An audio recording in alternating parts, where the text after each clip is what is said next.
format of this show is going to be, but we're going to have a weekly show and podcast of the show it will be available on Spotify as well as on all the iTunes and all the other podcast things. But this is our first show, and I'm excited to do it. We've been covering MMA for years at Sports Chat Place and Pick Dogs, and especially at Sports Chat. We've been covering it for a really long time, but we've never really gone in depth.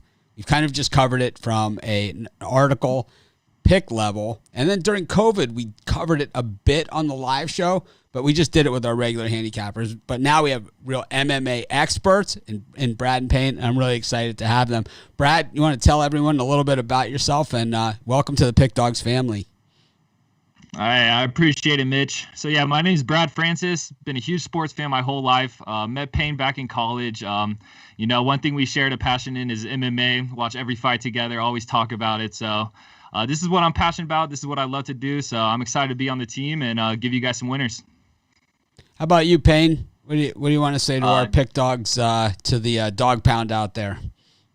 Well, first and foremost, thank you for all of our viewers. Thank you, everyone that's watching and has tuned in. We've gotten a lot of supports in the comments on Facebook and likes on the posts, so we really appreciate that. And I'm just so excited for the UFC to come back. It's been a while. Well, I'll tell you what gets everyone else excited in our Pick Dogs audience. We love winning bets. So you put us on winners, believe me, you'll be welcomed with open arms by our entire community. We cover, the people that are just only bet on one sport here and there, or we have other people. Yeah, they got us pick on anything. They'll pretty much bet on anything, and I probably fall into the latter. But we've got a full card from Fight Island, 7th Fight Island card. Of course, the Fight Island was created during the COVID stoppage to have a facility to have the fights in kind of an almost like the NBA bubble is kind of like the idea of it, right? Where it's like they made this island and, they bought an island, right, to have these fights, and the fighters are basically quarantined on the island. So there's still cancellations, and there's been a couple on this card, but the bulk of them have gone through without a hitch, and we'll just get right into it. If that's what you guys want to do? Yeah, good with that. Let's do it. The first fight, we've got Jason Kilburn and Austin Lingo going at it. Kilburn plus 176. I'm seeing Lingo at minus 120. Wait, no, minus 220. I'm sorry. Yep. Yeah, so this is going to be a good fight. Both these guys are young in their career. They both lost their UFC debut, so I think they come out here swinging. I think they want to prove to everyone that they belong in the UFC. So Kilburn's last 4 fights didn't go the distance. 5 out of 8 of Lingo's fights didn't go the distance. So I think the value pick here is the under 2.5 rounds at plus 100. I think these boys are going to come out and get things started quick. So I expect a knockout here. Go take the under 2.5 rounds. So the under for Brad in the Kilburn-Lingo fight. As for you, Payne? So this is a featherweight bout, and Kilburn's 8-3-0 right now. He was dominated by featherweight Billy Q in his last bout. And a type of fight like that really makes you wonder, how is he going to bounce back from that? His strengths are his footwork, his speed, his unpredictability, and his submission defense. But unfortunately for his submission defense, he has to defend the submission a lot because he gets caught there a lot. He does have a steel chin, though, and his ground game and his takedown defense is just god-awful. Austin Lingo comes in as a minus 226 favorite. He lost his debut as well and was dominated by featherweight Yusuf Zalal in his last bout. He needs to make a statement after he lost not only his first professional bout, but his first fight in the UFC. So my pick is Lingo should be able to absolutely dominate this fight, but there's no value betting on him as a minus 227 favorite. So I would definitely go with the prop bet. Austin Lingo wins by decision or technical decision plus 160. Okay, so for Brad, it's the under, and for Payne, he is on Lingo. For our second fight, it looks like one of these fights where it's kind of like you got to win because Sarah Moras comes in at 6-7, Vanessa Melo at 10-8. I'm no UFC expert. As a matter of fact, I'm not even close. I don't know much about it at all. I'm kind of just here facilitating the show. But I can tell you, they're not going to keep people around that are not competitive, and you don't want someone with a big losing record. So, Brad, what do you think on this one? Moras at 6-7, taking on Melo. Yeah, you're definitely right about that. It's rare to see someone in the UFC with a negative record, and I totally agree. If Sarah Moras wants to keep her UFC contract, she has to win this fight. To her credit, though, she has fought some better competition. I think she has a better ground game than Vanessa Melo and just an all-around better fighter. So I am going to go Sarah Moras, even though she has that 6-7 record. And I'm going to take her via decision at -110. This is probably the fight I'm least excited about. I may make my breakfast during this one, but take Moras via decision on this one, -110. So, I'm looking at the odds on this, and one thing, as someone as a bettor, and not as a, I'm writing down the picks because I might have a little action on this later on. But the thing about this is, as a sports handicapper and a sports bettor, I see 6-7 against 10-8, and I see 6-7 as -2.25 here. It's like maybe they want her to win. Maybe that's the thought process here. People thinking they want her to win, that they're going to put her in a winnable spot, and not all 10-8s and 6-7s are equal. Yeah, Sarah's fought some good girls, so I think that's going to help her in this fight. How about you, Payne? What do you think? So Sarah's, the only thing that's making me questionable is about Sarah is her awkward striking. It's extremely awkward, and she also struggles landing takedowns against high-level wrestlers. Fortunately for her, Vanessa Melo is not a high-level wrestler, and Melo has proven that once she's on her back, she has a really hard time getting up. As you mentioned, Mitch, both of these fighters are currently at a crossroad and are potentially fighting for their jobs. With the UFC rapidly making cuts, and it seems like every day a new fighter is getting cut, this is a must-win for Moras. I really like Moras by decision or technical decision at -110. It was at +100 when the line opened, but you got to go with it. I think that Moras is easily going to win this fight. I think she's going to be able to dominate on the ground. And Melo, she's just had a rough start to her UFC career, and I really think that it's going to suffer for her. All right, so is that's Melo on that one? Yeah. So no, I want Moras by decision or technical decision, -110. All right, going for the value. So with UFC, what I'm seeing already is that basically when you have these kind of fights that you have, you basically have to lay 100 to win 50. That the better play is to just pick how the fight's gonna end, right? Because there's certain fighters that are finishers, right? The Brazilian fighters are more finishers, right? And then the other ones are strikers. It's gonna go a different thing. Exactly. No. And a huge part of it as well is what was I going to say? Sorry, I just completely blanked. It's okay. I was going to say, well, we were talking about that certain styles of fighters, like I said, Brazilians are finishers, and then you have like strikers, and that will keep the fight going, longer or shorter. So it's like one will, it's different ways of betting the fight to find value. Trying to find value. It's like, as opposed to in boxing, which I know a lot of, right? I have all my fight tickets. I show people all the time all my fight tickets. Yeah. It's like, when you have these, -300, -500s, which happen in boxing, it's like maybe a round prop, which is really no different than putting, $50 on the roulette wheel.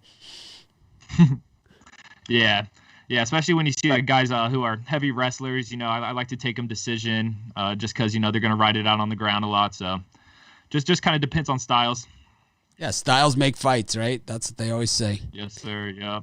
So we got the next fight coming up, and we've got Zawada. I have it spelled wrong. I'll fix it. Zawada up against. That's what happens when you type and talk at the same time. Zawada up against Emeev.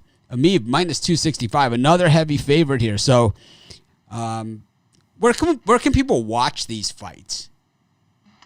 So the prelims are on at 12 p.m. Eastern Standard Time on ESPN Plus, and then the main card starts at 3 p.m. Eastern Time, and that's actually on ABC. And Brad, I have a quick question for you guys. Do you think the UFC being on ABC is big for the UFC? I mean, I don't think it's going to make a huge difference. Yeah. I think with them having it on ESPN, they attract more of the millennial crowd, the 18 to 35-year-olds. ABC may attract, the older crowd a little, but I don't think it's going to make a huge difference, honestly. Yeah, I don't think so either. I think, like you said, it's going to attract maybe the older demographic and maybe put it in a place on TV where it's easily accessible for viewers. But I think other than that, I really don't think it makes a difference whether it's on ESPN, ABC. The only thing I don't like is how the UFC bounces around. So like the early prelims might be on Fight Pass. The prelims are then on UFC or ESPN Plus. Then the main card you have to go on pay-per-view to buy. So I just don't like that model. I don't like the way it's structured. And for an older audience, it might be difficult to navigate through that technologically. Well, thanks. But hey, somehow I make it through the day, But but anyways, back to this fight with Zawada and Emeev. I just think I'm just always interested because, like you said, these fights, it's always all over the place. It's like, even if you're watching on ESPN, then it's like you got to go to the computer and watch on ESPN Plus, which I did, during the COVID when there was no other sports, I was watching them. And I thought some of the fights between the unranked guys were, some of the guys that are unranked were like just leaving it all out on the floor. And then some of the other matches that we thought were going to be the really good ones ended up being, the one punch and done non-competitive fight, which we love the one punch and done. I mean, I always would way rather see a second round knockout, than a 5-round tactical, wrestling match. But, it's just, you never know what's going to happen until the guys step into the ring because, the different styles and the different way that the fights go. And I mean, I think in those, some of those fights that were considered preliminaries, during the COVID, I mean, some of those I think were fight of the year candidates, right? So it's like you just never know. Yep, you never know. It's crazy. And I think that's probably the most unique aspect of mixed martial arts itself. And in a football game when the score is 47-0, you know who's going to win. And in a fight, the fight's not over until it's over. We've seen plenty of fights end in the last 5 seconds, in the last 6 seconds, after that fighter has lost throughout the entire fight. They somehow pull the victory off in the end, which is all that matters. Oh, yeah. So that's definitely unique. Yeah, the one, I don't remember her name, but there's one of those Brazilian women. She has the same last name as another male fighter. Amanda Nunes? No, not her. It was something. It was we'll probably get to a different card and she'll be on there or something. But it was like this thing where she's just getting punched in the face, and all of a sudden they go to the ground, she slips an arm through, it's over. It's like boom. Yeah. It's like that. It happens that quick. But let's get on this one. Zawada and Emeev. Once again, we got a +2 and change to a -2 and change. Looks to be, from the odds. Unless you're going dog, you're going to have to find another angle here. Yeah. I think this fight is closer than the odds say, honestly. Both these guys have good wrestling. Personally, I think Emeev has fought way better guys than Zawada, and I think he's a better fighter all around. So I definitely think Emeev is going to pull this fight off. He's a -260 favorite, though, so I'm going decision here. I think the fight's going to stay on the ground most of the time, so take Emeev via decision, -105. How about you, Payne? Brad, I couldn't agree with you more. Emeev is a combat sambo world champion who fights out of Dagestan, Russia, and it just seems like they have some physical specimens over there in the UFC, and I think they all have the same fighting style, and I think we know what we're going to see. The only thing that makes me a little bit concerned about Emeev is that he lost to Anthony Rocco Martin, but you can't put too much stock into that. Anthony Rocco, he's a pretty good fighter, but it's definitely a little concerning. It makes me a little bit skeptical of how they created these lines. David Zawada, I really like his activity when he's in guard, and he poses a threat, like a really significant threat off his back. But when you're fighting a well-rounded fighter like Emeev, it's difficult to create distance and land the submissions. He has submitted well-rounded fighters, but I don't predict that happening against Emeev. My pick is Emeev wins by technical decision or decision at -110. Yeah, 110. So by decision or technical decision. Okay. Yes.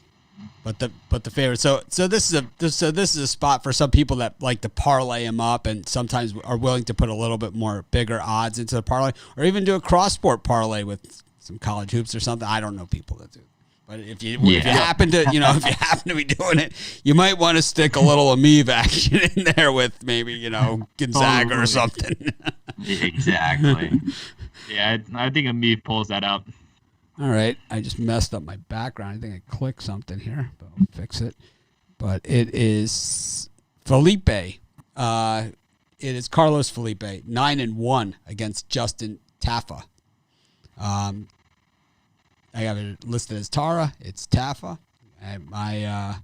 Typing on the fly, not the best, but easily corrected. Hey, it's my first show too. My first UFC show. But let's get right into it. Felipe, this one looks a little bit more competitive. Felipe minus 195. Both these guys, just one loss apiece. So they both tasted one loss. So they probably go into it with that attitude.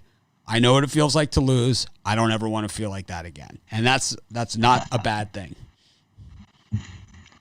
Yes, sir. We are on the same page there.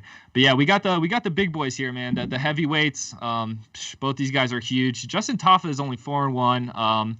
But he's fought on 2 UFC pay-per-view main events. So man, he's used to the bright lights, and I think that could play a role in this fight. But Carlos Felipe beat Yorgan de Castro. Tafa got slept by Yorgan de Castro. So I think I'm going to take Carlos Felipe here via KO. You could get that at plus 185. I love the value there. Someone's going to go to sleep in this fight.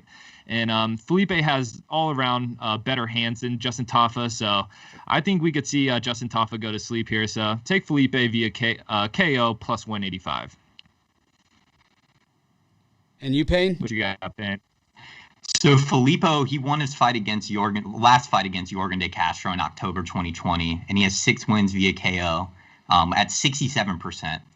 But in Tafa's last fight, he won against Juan Adams via TKO in the first round. But it's important to note that Tafa's first UFC loss was to de Castro, who Felipe previously beat. Tafa also has 4 wins by KO. He's known for coming out hot in the first round. I guess the best advice I can give you is don't bet on this fight. Don't include Felipe as a leg in a parlay. Heavyweight fights are coin flips. It is sketchy, mad sketchy. If the fight makes it past the first round, Felipe will win this fight. But there's no value betting on Felipe money line to win this fight as a minus 197 favorite. My pick in this fight is the fight will go under 1.5 rounds plus 157. Okay, so just to clarify things, that Tara that you saw there instead of Tafa, it was actually my auto spell correct that got me on that one. I had typed it correctly because I flipped the graphic accidentally and it did it again and I had to fix it. But anyways, we go to our next fight, and this one looks to be the tightest odds on the card. I don't know why that is happening either, but hey, next time we'll have all this stuff set up in advance. That's the answer. Anyways, Wu and Edwards, basically a coin flip pick 'em here. Wu comes in 11-3, Edwards 9-2. Kind of a mix of men and women on this card, right? Is that like a standard thing for MMA these days? I'd say at least probably, I don't know the exact breakdown, but I'd say anywhere between 15 to 25% of the fights are typically female fights. Right, Brad? Would you say? I would say 2 to 3 fights a card. You'll probably see women fights. There's money to be made on them, though. Let me tell you what. Oh, absolutely. Yeah. I've been to some MMA cards, and those women fights, they take a back seat to nothing. I'll tell you that much. Some of the better fights. But yeah, so to get in this one, this is Jocelyn Edwards' first UFC fight, her UFC debut, and it's a late notice fight. Honestly, a tough fight to pick. The odds, they moved from Edwards being underdog to now it's even. But I believe Jocelyn Edwards will win this fight. I believe her boxing is better than Wu's, and her ground game worries me a little, but I'm taking Edwards here. I'm honestly probably going to stay away from this one, but my pick is Edwards money line. How about you, Payne? Yeah, so I once again, Brad, I hate to sound like a broken record, but I completely agree with you. Edwards is fighting out of Panama. She's making her UFC debut, but it's important to note that she did have a long previous career as a 9-2-1 record. She previously also fought for the belt in the LFA, and Edwards has 5 wins via KO, 3 submissions, and 1 decision. Wu, she opened up as a minus 150 favorite, so there's a lot of money coming in on Jocelyn Edwards. She has a stunning 7 wins by KO. She won her last UFC fight against Lauren Mueller. But I found this after doing a little bit of digging. Her opponents have a combined record of 2-6-0 out of those 11 wins. Also, she has fought 6 fighters that were making their professional debut, which obviously makes me a little bit skeptical and explains why she has so many KOs. Really, I honestly don't understand how Edwards isn't the heavy favorite in this bout.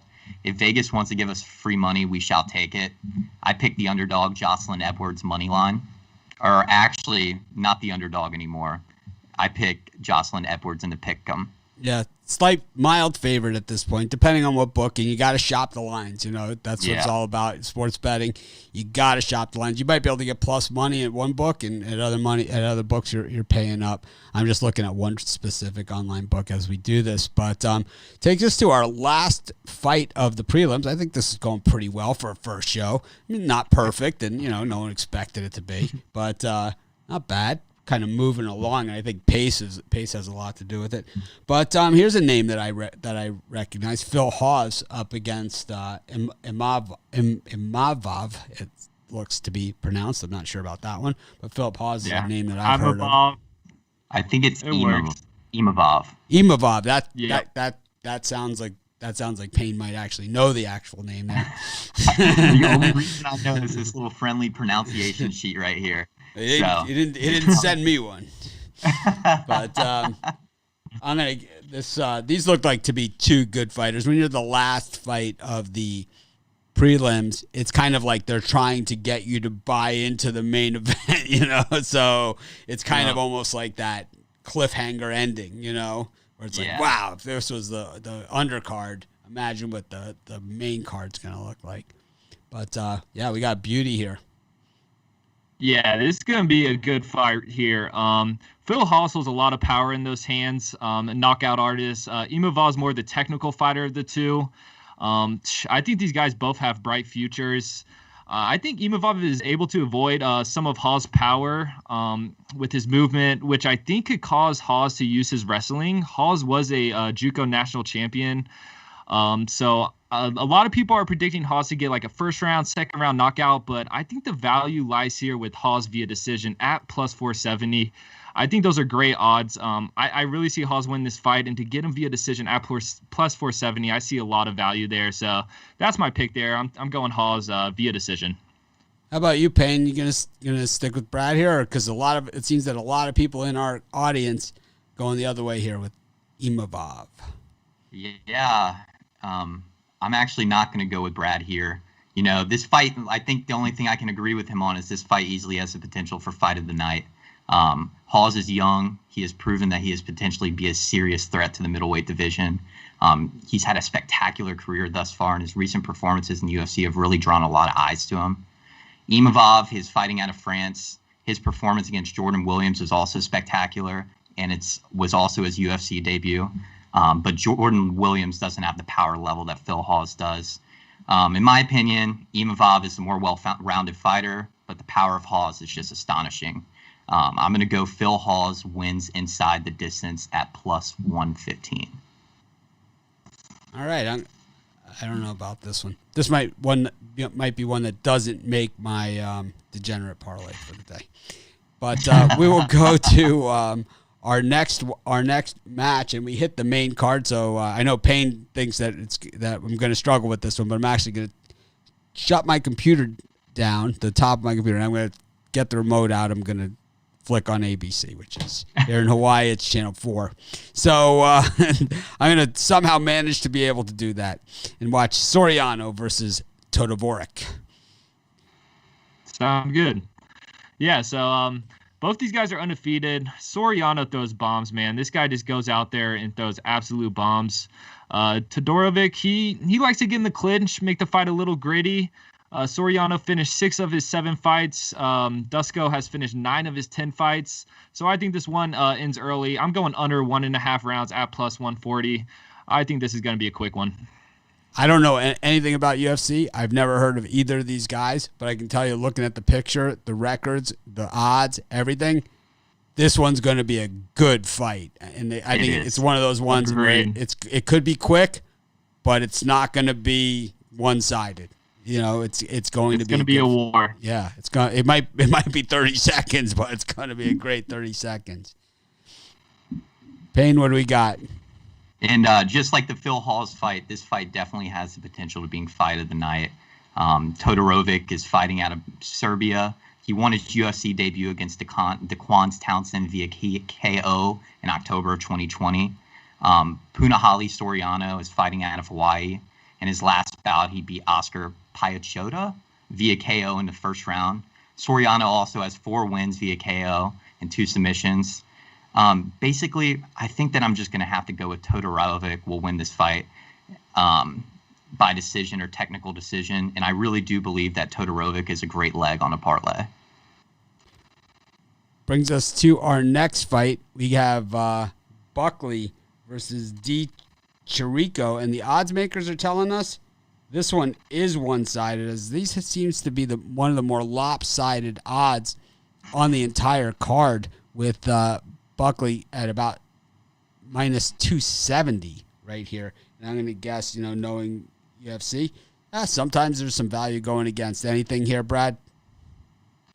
Yeah, so Buckley, he's the hype train of the UFC right now. You guys all probably seen that crazy KO he had in it was not his last fight, but his fight before that. And then he also has an impressive win over Jordan Wright not so long ago. So they're not doing Alexio any favors here, who's on a 3-fight losing streak, giving him Buckley, who is red hot and has all the momentum in the world. It's a little bit of a square play, This is the play that that a lot of people may think is obvious, but I gotta go Buckley via KO or TKO at plus 100. I think the UFC is trying to build this guy up, so I think they're giving him another easy opponent in Alexio. So I think Buckley absolutely knocks this guy out. It may get a little ugly, so take Buckley via KO plus 100. How about you, Payne? I couldn't agree more, Brad. I really don't even know what else to say. Joaquin will win this fight.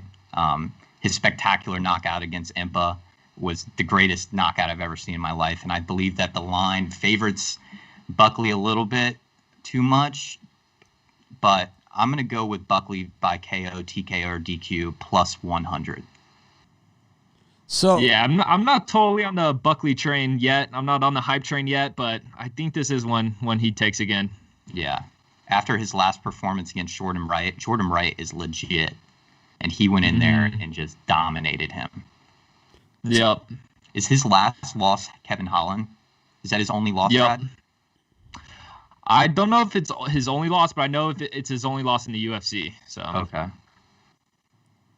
So usually when UFC or in boxing or whatever, when they have a guy like this who's an up and comer and kind of the guy that they're promoting, normally they're targeting a specific opponent and that big payday, that Conor McGregor type event, that anyone that you could think of that maybe they're trying to push towards a showdown with Buckley. Yeah, it seems like the they're UFC definitely trying to build him up. Yeah. It's like they always.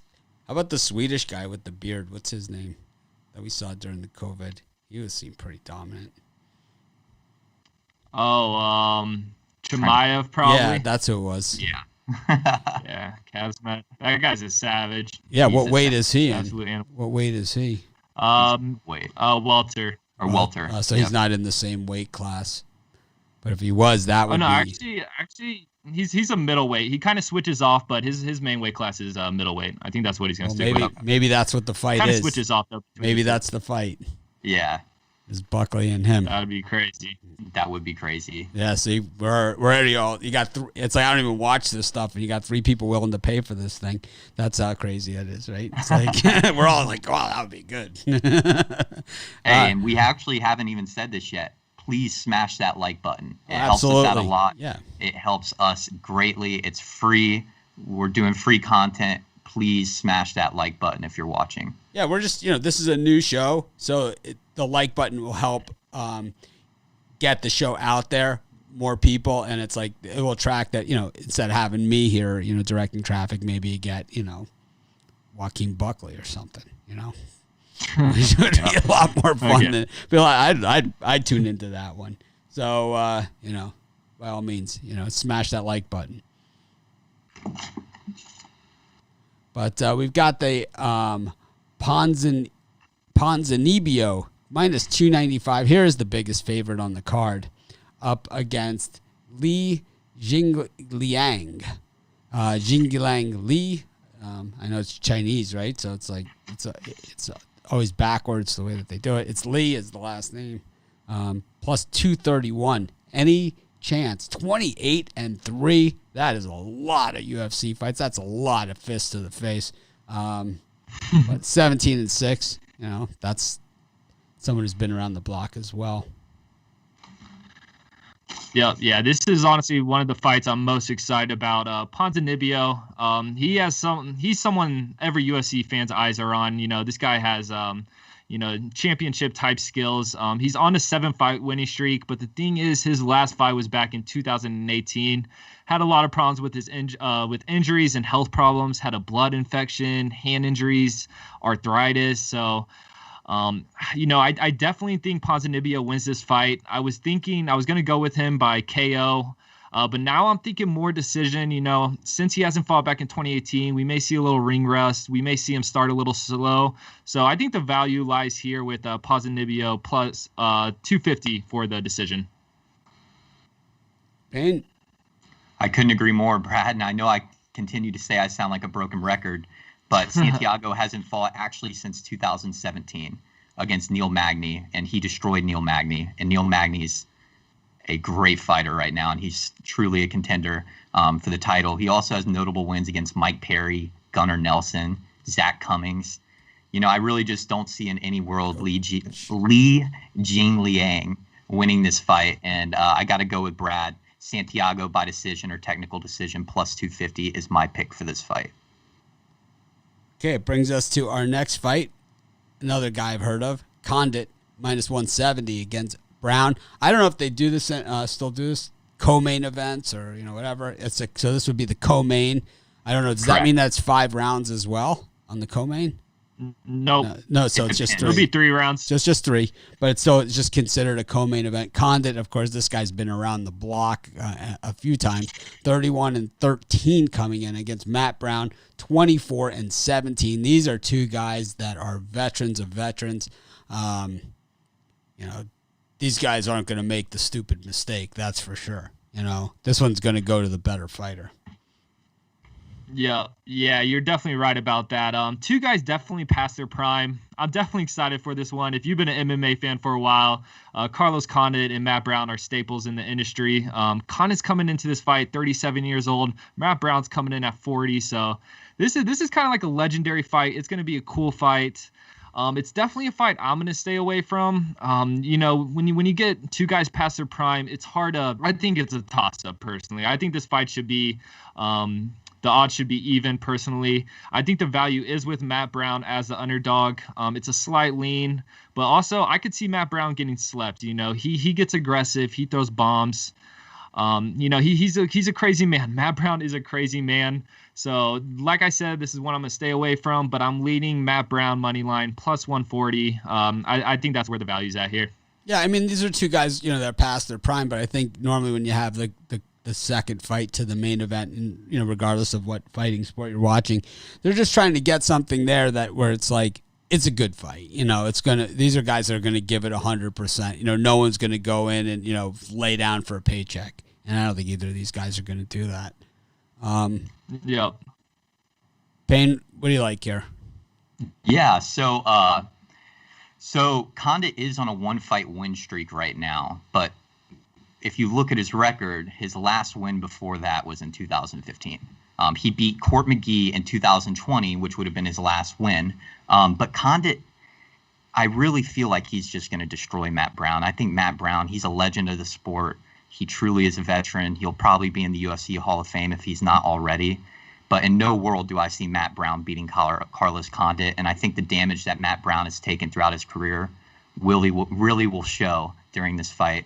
And my pick for this fight is Condit by KO or TKO at plus 340. Well, your Florida State Seminoles doing a number on the NC State Wolfpack at halftime, 57-32. Let's go. Favorites. That's what I like to hear. I love that.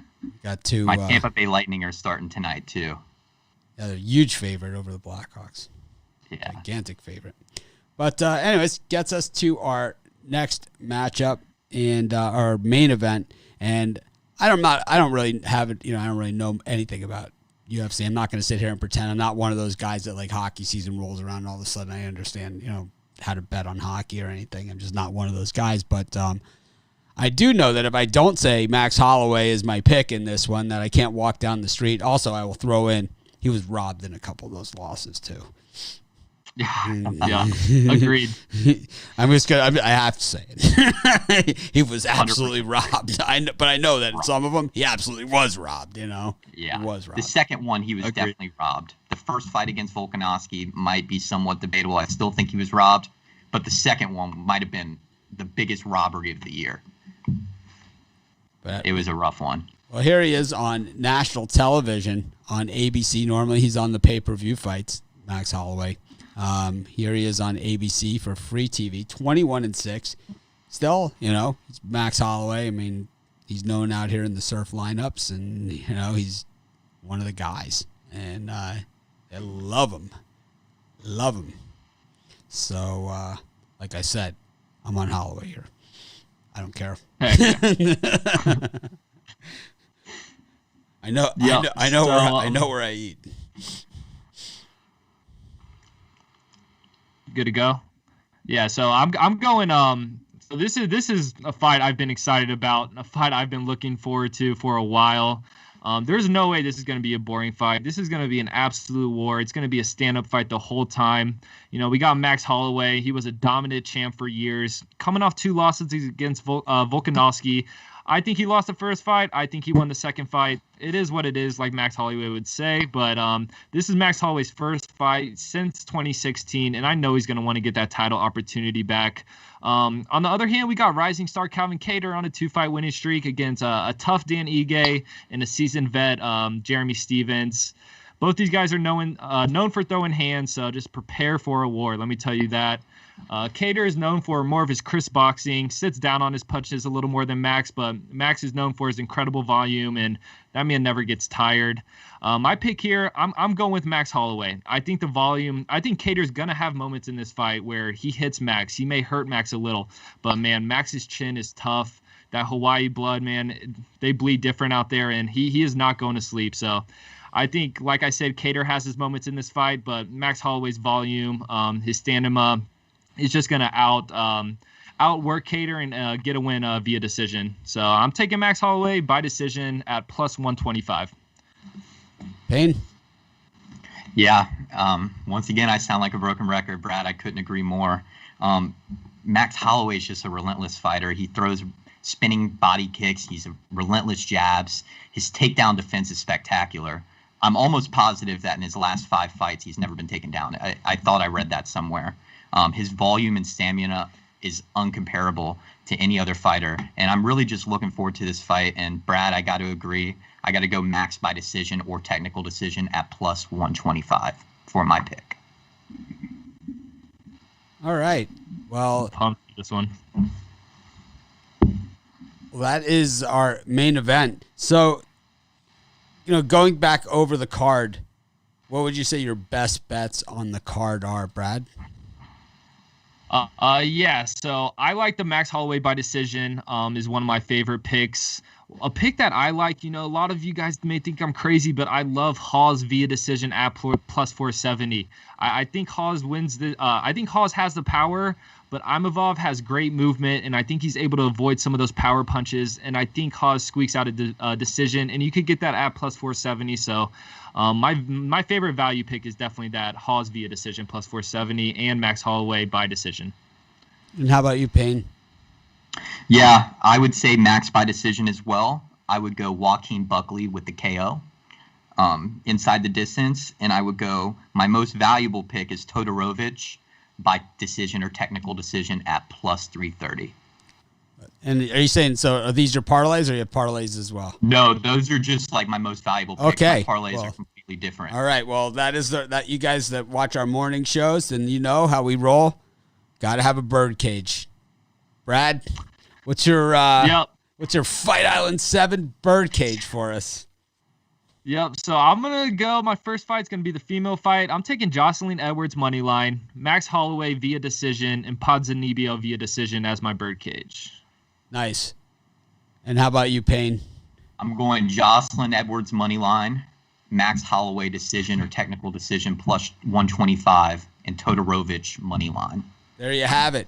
You don't leave our shows without giving a birdcage. But so, to bring everyone up to speed that joined us late, we're going to be doing these shows regularly. There's going to be a regular weekly show, probably at this time, or we'll find the time. But I believe this for now is the time. And then we're going to do pre-fight, correct? For the prelims. We're gonna do in between the prelims and the main card, and if you're open to doing the pre-fight, maybe we can do that for like the big fights, like the Conor McGregor fight and something of that magnitude. But we can discuss the logistics and everything. It's really whatever you guys want to do, and if the fans want to see it, we'll do it. And that's really it. Smash that like button. Yeah. So what we think will happen, is that eventually I'll be phased out of this show, and it's probably a good thing because I really don't know that much about the UFC. It's their first time on here, so I kind of just to get a flow. They'll be able to now look at the show and say, well, we could do this between ourselves. It's kind of hammered out. Like one guy will start one fight, and then the next guy will start the next fight. So it's not Payne always saying, well, Brad just said this exact same thing. Yeah. But anyways, I thought not bad for a first crack, guys. I like I said, I'm excited to have you guys here. I can't always say that with everyone that joins us, but I am excited to have you guys. And I see big things ahead.